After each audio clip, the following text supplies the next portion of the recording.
Alright, hello everybody, Skyrim here, back again with another Diablo Immortal video. It's that time, it's patch notes. Let's get into it, let's get started. First and foremost though, Battle Pass ending soon. Claim everything this week. Claim everything this week or you lose it. Do not miss out on all your XP, especially when those of us that are making that last minute push to 700. I am very, very close to it. I will be trying to make a video as soon as I reach 700 as well to try to see what we can put together that would help everybody out for the combat rating disparity that we will all be facing for the vast majority of us, okay? The vast majority of us are all going to be in that boat right now, as was obvious by all the comments and everything in the previous video that I did, so I appreciate you guys chiming in with all your thoughts and everything back and forth there, as per usual. Greatly appreciate that. So, let's go. Let's get into it. Valentine's Day event. It's whatever. Paltry rewards. That's it. Moving on. Wait a minute. There is a legendary crest involved in there somewhere, but yeah. Anyway. Yeah, nothing too overly spectacular. Just move on. There is the new battle pass on the way. Point of contention as always with the whenever it comes to the skins, the cosmetics, whatever. Get it if you want it, that kind of thing. Moving on. Collectors and Power Battle Passes bringing back some of the previous ones again, so that's just point of business for them to try to get people to spend some more. So there's that. Calling it like it is. There's your black and white. Exclusion Legendary Drop Pool. This is kind of funky. I just wish they would say, hey, pick the ones that you want more and checkmark those boxes. Period. Not this. Pick the ones that you don't want, and then we'll raise up the drop rate values on the ones that you do want. Right? It's like just have us pick the ones that we want instead. It just takes all the confusion and the convoluted mess that you guys like to design into these games. It's boggling sometimes that the degree that they go with this stuff. But anyway. All right. So yeah, that's gonna happen here with the patch update, and unfortunately after Gem Surge. Unfortunately after Gem Surge, of course, right? I was really hoping that all this stuff would have happened when Gem Surge was up. That would have been nice to kind of do everything. See if it would have stacked. It may or may not have, but either way, it would have been nice to just run all this stuff together in one go instead of separately. But whatever. All right, returning events. Speaking of gems, here we go. Legendary Gem Drop Pool, the exclusion. Returning events. Winds of Fortune is back, and that means so is Mirror Jewel. The one run, anyway. The one run of Mirror Jewel is coming back that will be slipped into the Winds of Fortune event as they do anymore. So whenever you activate it, some are saying you might want to wait until the following Monday here to activate this event to try to make the most use out of it for whatever reason. But yeah, Winds of Fortune, once you activate it, you get 24 hours real time. Unfortunately, real time. So you might want to try to, again, like I said before in the past, if you want to get more party gems, split it towards the end of the day, later in the evening or whatever, so that it carries over past reset into the next day, and then you can try to make use of it and get double, 24 party gems instead of 12 on those 2 days. So you can get 48, right? Yeah, 48 party gems in the process if you do it that way. But anyway, that's up to you if you want to do that. But yeah, Winds of Fortune event is coming back with a Mirror Jewel. There you go. And the standard fare of all the other events, Trial Hordes, Wild Brawl, Shady Stalk, Survivor's Bane, Conqueror, all these things are going to be on a repeating cycle. The funny thing is, Fractured Plane is nowhere in this list at all, which kind of sucks, but I think it's because we got it beaten into the ground during the Chinese New Year event. And half those tokens, over half those tokens, in doing Fractured Plane did not count at all towards the event center, so yeah. But the only thing I liked about Fractured Plane is it gave a bunch of experience. That's the only event that gives us the most experience out of all of them is Fractured Plane. Survivor's Bane is fun, mind you, but it gives just a lot of scrap, more so than anything else. So if you're hurting for scrap, play some Survivor's Bane, and oh boy, have your mailbox fill up really quickly. New legendary items on the way. Here we go. Now, as I've said before, we don't need new. I'm gonna go ahead and pause these, or you can pause it at your disposal, at your fingertips, literally, for your main classes here. So pause it wherever you need to. Let me go back again. Right. Okay. I'm just gonna scroll through. Pause it when you get to your class that you want to see and read. And but yeah, as I'm saying, as far as this goes, we need to have the old sets reworked. We don't need new ones. All this does is muddy up the pool, the drop pool, even further than it already is already. As we know, every time we get new S's, it takes that much longer now to get them because there's so many of them in the drop pool now. So many. And the problem with there being so many is there's so many that are useless. There's so many that are useless. And I make reference to Wizard this time around again. So many that are useless. They were already in like an uproar in the Discords and the Wizards, a couple of them that I'm in, saying like, we're not feeling these again. No surprise there. We won't know until we actually get our hands on them. However, that also bids the problem in that these are all Inferno 5 drops areas only, so that's going to hurt the current player base at large currently that is going to have issues in getting to be able to not have to be carried through Inferno 5 to try and farm these up. So yeah, that's the fun problem we're facing currently right now, on top of everything else already. So yeah, I think there needs to be a rework done on all the old essences. Just stop giving us new ones, rework the old ones, bring them up to par like I've said before, and make it more worthwhile, because we only have like 2-3 builds per class that we use, you know, in the game, and that sucks. We need more build diversity. Rework the old ones, make them worth a damn again, okay? Anyway, speaking of, yeah, here we go, point of contention. Set item drops from dungeons. All dungeon bosses and ancient elites have a chance to drop set items.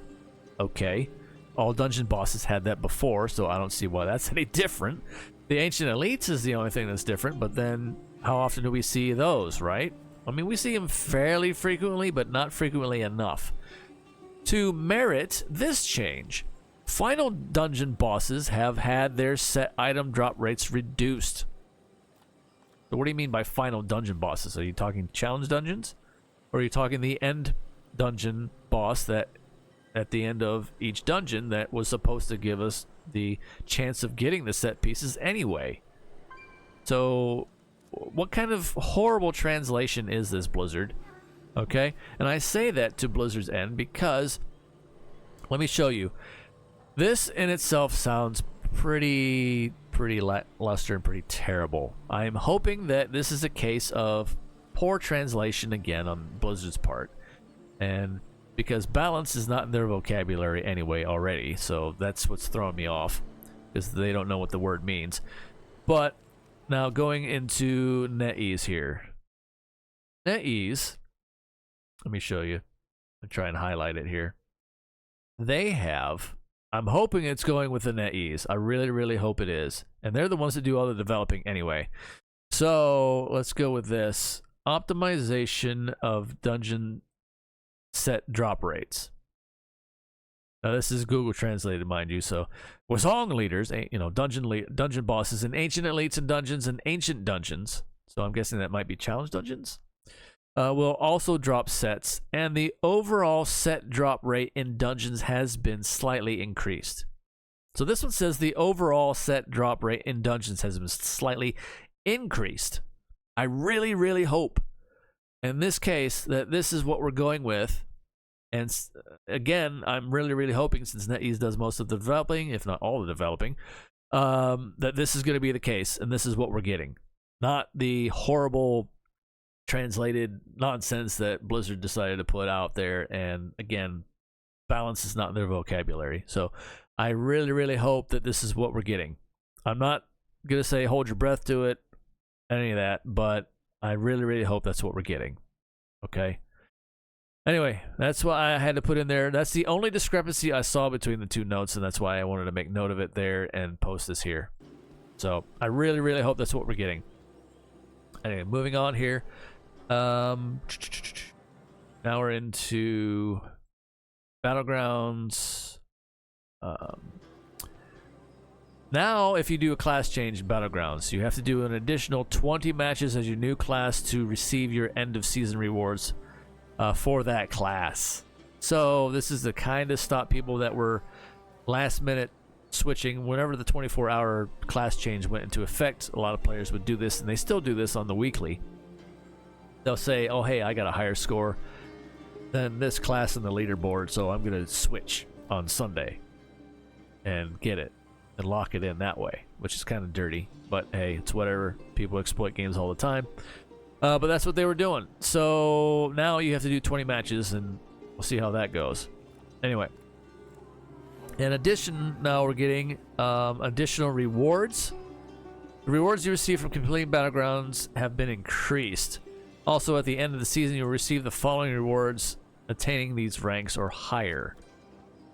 So now we're getting a Legendary Crest in Bronze 2. You get 3 Legendary Crests, Silver 1, 5 Legendary Crests once you reach Gold 1. And if you make it to Legend, you get 10 Legendary Crests by the end of the season. So, or maybe not when the season ends, I'm not entirely sure. But there's a picture of it. And maybe it is when the season ends, so that's fine, because we used to get the gems and we got the stones. So, yeah, that's fine. We'll take it. As long as they don't take away our keys and the flowing shards. Well, mostly the keys. Mostly the keys. Because I thought at first, oh, are they swapping them out? But no, I think it's the end of season rewards is what we're getting here. So, yeah. Anyway, there's that. Set item rank increase. They're going from 20 to 25 now on our green set pieces, our blacksmithing ranks. So those are increasing by 5, which will get us a pinch more of combat rating. However, we need to complete higher combat rating challenge rifts in order to get the stones to upgrade. So that kind of goes against itself a little bit, but whatever. And then Warband stuff here, it's, I don't know. Warband's pretty much forgettable content for the vast majority at this point. I know it is for me. I've had that revolving door of players come in and out of my Warband since the game was made. Since the game came out, that is. And I'm over it. I've been over it. So I'm just solo holding it down myself. And I'm perfectly fine with it. I'm not missing out on anything other than a purple crest, of which we still had to burn platinum for anymore, and platinum is a hard commodity to acquire anymore. So, yeah. But yeah, take that for what you will. Stash filtering. Now, this is listed under this change for warbands, but I'm hoping this is, since it's a big bullet point here, that it's separate. If it's overall stash, this would be great, but if it's just warband, it's still not bad nonetheless.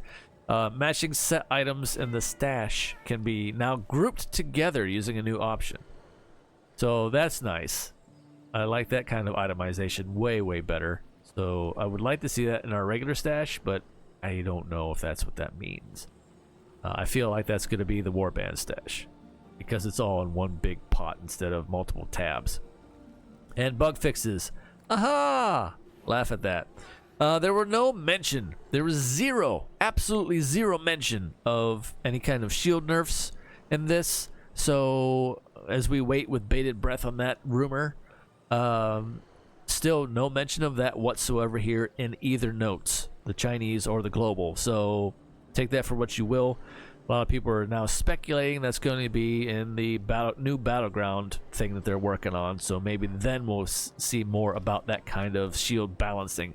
But again, I'm not holding my breath to that. So we'll just have to wait and see. But anyway, let me know what you think in the comments down below about everything here. If you haven't seen this stuff already, mind you. And also, I do appreciate your time as always. Thank you guys for all the comments, of course, and the conversing back and forth on the last video. Let's keep that ball rolling. Helps the algorithm, definitely, for sure. Helps me out. I do appreciate you guys as always.